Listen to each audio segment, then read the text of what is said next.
Assalamualaikum warahmatullahi wabarakatuh. Alhamdulillah wa syukrulillah wa ala ni'matillah wa la hawla wa la quwata illa billah, amma ba'du. Sahabat Santri Nahdiyin Sanad Nusantara yang berbahagia, alhamdulillah pada hari ini kita masih diberikan kesempatan, diberikan kesehatan untuk saling bisa bersilaturahmi, saling bisa berpapasan walaupun hanya dalam siaran. Sahabat Santri Nahdiyin Sanad Nusantara yang berbahagia, semoga kita senantiasa selalu diberikan kesehatan, selalu diberikan kelancaran, selalu diberikan kemudahan dalam setiap urusan, baik itu urusan dunia maupun urusan akhirat kelak. Amin amin ya Allah ya rabbal alamin. Sahabat Santri Nahdiyin Sanad Nusantara, dan juga semoga kita senantiasa dijauhkan daripada mara bahaya, dijauhkan dari mana apa itu yang namanya terpecah belah oleh keadaan, dan dijauhkan daripada politisasi identitas, yang mana sekarang lagi marak-maraknya politisasi identitas. Saya tidak menyalahkan, bukan berarti tidak mensahkan politik identitas. Politik identitas sah-sah saja, akan tetapi jangan politisasi identitas tersebut. Misalkan identitas suku ataupun ras, golongan dan yang lain-lainnya, ya tidak. Nah, sebelumnya saya bahas tentang polemik yang mana sahabat sendiri mungkin sudah tonton video sebelumnya. Nah, kali ini kita akan membahas lanjut lagi ke pembahasan nasab, yang mana perdebatan nasab sampai hari ini belum bisa diselesaikan. Hemat saya belum bisa diselesaikan karenanya belum ada yang bisa membantah kajiannya penelitian Kiai Haji Imaduddin Utsman sebagai peneliti. Belum ada yang bisa membantah. Maka dari itu sebetulnya ini sangat disayangkan. Mengapa mereka tidak ingin membantah, tidak bisa membantah? Ataukah mereka itu jikalau memang terjadi diskusi ataupun debat ataupun bantahan-bantahan lagi, karenanya pasti konsekuensinya besar ataupun bagaimana? Tapi kan kita juga butuh kejelasan, butuh kepastian supaya memang ini jadi hasil yang memuaskan, bukan hanya sekedar beralibi, tuduhan, caci maki, fitnahan. Sedangkan kajian ilmiah disangkanya fitnahan oleh mereka, padahal mereka sendiri yang mana setiap pernyataannya hanya sekedar memfitnah, menghasut, dan doktrinan diktean. Nah, kali ini kita akan membahas tulisan terbarunya daripada Kiai Haji Imaduddin Utsman yang berjudulkan Nasab Ba'alawi Tidak Masuk Akal oleh Kiai Haji Imaduddin Utsman, diposting oleh RMI NU Banten. Kenanya beliau selaku Ketua PW RMI NU ya. Langsung saja kita baca di sini. Ba'alawi. Ba'alawi adalah sebuah klan yang konon merupakan keturunan Alawi bin Ubaidillah. Namun menurut penulis, nah penulis di sini ialah beliau sendiri ya, Kiai Haji Imaduddin Utsman. Sebegitu tawadunya beliau tidak menyebutkan nama, misalkan menurut saya ataupun bagaimana. Di sini bahasanya menurut penulis. Ini cerminan daripada tawadu menurut saya gitu. Menurut saya yang selama ini menyimak dalam berbagai tulisannya, beliau pasti mengatakan menurut penulis, bukan menurut saya. Nah, menurut penulis, mereka menamakan diri mereka sebagai Ba'alawi tersebut hanya karena adanya term Ba'alawi yang terdapat dalam kitab Al-Suluk karya Al-Janadi. Nah, Al-Janadi ini wafat tahun 730 Hijriah, yaitu ketika menerangkan tentang seorang ahli hadis yang bernama Ali Abul Hasan dari keluarga Ba'alawi yang tinggal di Hadramaut. Jadi menurut Pak Kiai Haji Imaduddin Utsman, menurut penulis ini, mereka menamakan diri mereka sebagai Ba'alawi tersebut hanya karena adanya term Ba'alawi yang terdapat dalam kitab Al-Suluk karya Al-Janadi itu, yaitu ketika menerangkan tentang seorang ahli hadis yang bernama Ali Abul Hasan dari keluarga Ba'alawi yang tinggal di Hadramaut. Seperti itu sehingga mereka bisa dinamakan Ba'alawi gitu ya. Habib Ali Al-Sakron yang punya Wirdul Sakron ya kalau nggak salah, wafat tahun 890 Hijriah. kemudian mengklaim keluarga dan leluhurnya sebagai bagian dari keluarga Ba'alawi tersebut. Oh, jadi yang pertama mengklaim keluarga Ba'alawi itu ialah Habib Ali As-Sakron, mengklaim keluarga dan leluhurnya. Nah, ini perlu diketahui, ini perlu dipahami oleh kita semua. Hakikatnya Ali Al-Sakron tidak mempunyai dalil yang mendukung klaimnya tersebut. Ia tidak mempunyai sumber baik primer maupun sekunder yang menyatakan bahwa Alwi adalah saudara seayah dari Jadid. Begitu pula dengan Basri yang diklaim sebagai saudara lain dari Alwi. Tidak ada dalil apapun.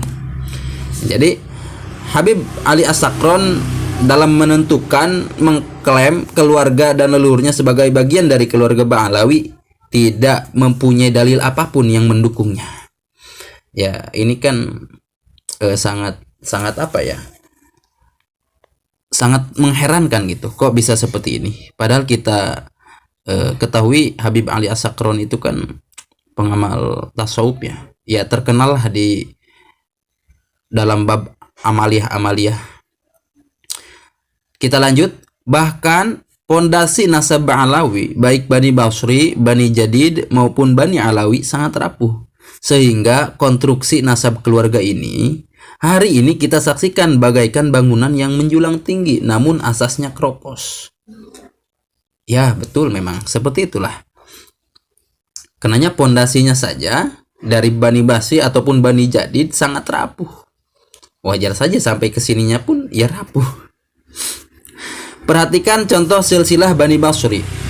Ia rapuh bahkan runtuh.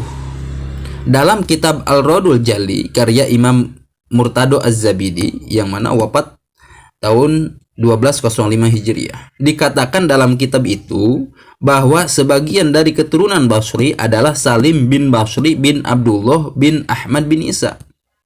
Dikatakan pula dalam kitab tersebut bahwa Salim bin Basri wafat tahun 604 Hijriah. Bagaimana bisa masuk akal? Abdullah yang wafat tahun 383 Hijriah setelah 221 tahun baru mempunyai cucu yang bernama Salim. Memang ini kan lucu. Ini luar biasa ini. Jadi Kiai Haji Imaduddin Usman meneliti sampai ke sini ya. Kalau tidak berbekalkan dengan ilmu dan juga metode yang kuat, nggak bakal bisa sampai sini. Kita ulangi lagi. Dikatakan pula dalam kitab tersebut bahwa Salim bin Basri wafat tahun 604 Hijriah. Bagaimana bisa masuk akal? Abdullah yang wafat tahun 383 Hijriah. Setelah 221 tahun baru mempunyai cucu yang bernama Salim. Ini kan luar biasa. Lihat Al-Radul Jali halaman 31. Nah, ini referensinya. Atau bagaimana bisa seorang yang bernama Basri yang wafat sekitar tahun 400 Hijriah baru mempunyai anak bernama Salim setelah 170 tahun kemudian. Nah, ini dianalogikan. Memang tidak masuk akal juga sih ya. Tapi tidak tahu juga kita ya. Ini hanya sekedar penelitian. Dan juga ingat, kalau misalkan ngomong penelitian, kita sebetulnya di sini siapapun itu yang memberikan referensi, kita harus bacanya supaya tidak tendensius. Kita harus baca. Kenanya ini ilmu. Baik dari pihak ini, kenanya ini ilmu kepada kita supaya nanti bijak ke depannya menghadapi polemik-polemik seperti ini. Ada lagi, lanjut. Pengarang kitab Syamsul Dhahirah wafat 1320 Hijriah. Tidak membiarkan ketidak masuk akalan ini. Jadi tidak membiarkan ketidak masuk akalan ini lama terjadi. Ia lalu mengulang nama Basri dan Abdullah. Nah, perhatikan silsilah Salim bin Basri sampai kepada Ahmad bin Isa dalam kitab Syamsul Dhahirah sebagai berikut. Salim bin Basri bin Abdullah bin Basri bin Abdullah atau Ubaidillah bin Ahmad bin Isa. Referensi Syamsul Dhahirah halaman 69. Dengan mengulang nama Basri dan Abdullah, Silsilah ini nampak lebih masuk akal walaupun masih berantakan. Pola pengulangan nama ini terjadi selain kepada keluarga Basri, juga kepada keluarga Jadid dan Alawi.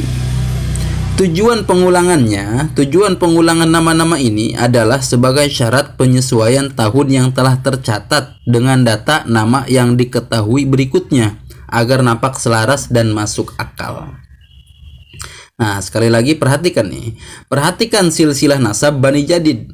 Silsilah keluarga ini adalah silsilah muttaribah, silsilah yang berubah-ubah. Dalam satu riwayat, Jadid berayah Abdullah, namun dalam riwayat lain ia berayah Ahmad. Sebagaimana yang telah penulis tulis dalam tulisan berjudul 4 nama nasab Ba'alawi terindikasi kuat fiktif. Jadi tulisan sebelum tulisan yang ini ya ada. Cuman saya tidak reaksi itu, karenanya banyak yang mereaksi. Saya cukup share link-linknya mereka. Karena apapun itu kita satu tujuan. Nah, jumlah keluarga ini dari Abul Hasan Ali sampai Abdullah pun berbeda-beda. Dalam satu manuskrip berjumlah 9 nama, dalam manuskrip lain 5 nama. Dalam kitab Syamsul Dzahiroh jumlahnya 7 nama. Rekomendasi lihat Hamishi Syamsul Dzahiroh halaman 62. Terkadang nama Jadid ditulis 2 kali, terkadang pula 1 kali. Dalam ilmu nasab muttaribah seperti ini merupakan indikasi kuat bahwa nasab itu palsu. Nah, dengan tulisan berikutnya insya Allah penulis akan bahas bagaimana nasab Ba'alawi ini tidak masuk akal. Dilihat dari tahun hijrahnya, Ahmad bin Isa dikaitkan dengan Bani Ahdal dan Bani Kudaimi yang disebut hijrah bareng dengan Ahmad bin Isa. Semakin penulis mendalami nasab Ba'alawi ini, maka semakin tampaklah kerancuan konstruksi nasab ini. Kini bagi penulis, bab husnudzon pun rasanya tak lain untuk dapat diletakkan kepada nasab Ba'alawi. Wallahu a'lamu bihaqiqatil hal. Penulis Kiai Haji Imaduddin Utsman Al-Bantani. Nah, alhamdulillah sahabat sekalian, sahabat santri Nahdiyin Sanad Nusantara, pada pagi hari ini kita mendapatkan suatu kabar baik, suatu ilmu yang mana ditulis oleh Kiai Haji Imaduddin Utsman perihal pernasaban ini yang tadi berjudul Nasab Ba'alawi Tidak Masuk Akal. Dan juga kita patut bersyukur ada pencerah semacam beliau, seperti beliau. Karenanya ini tidak mudah, konsekuensinya sangat besar. Karenanya ini bertentangan dengan tradisi di Indonesia yang mana sangat melekat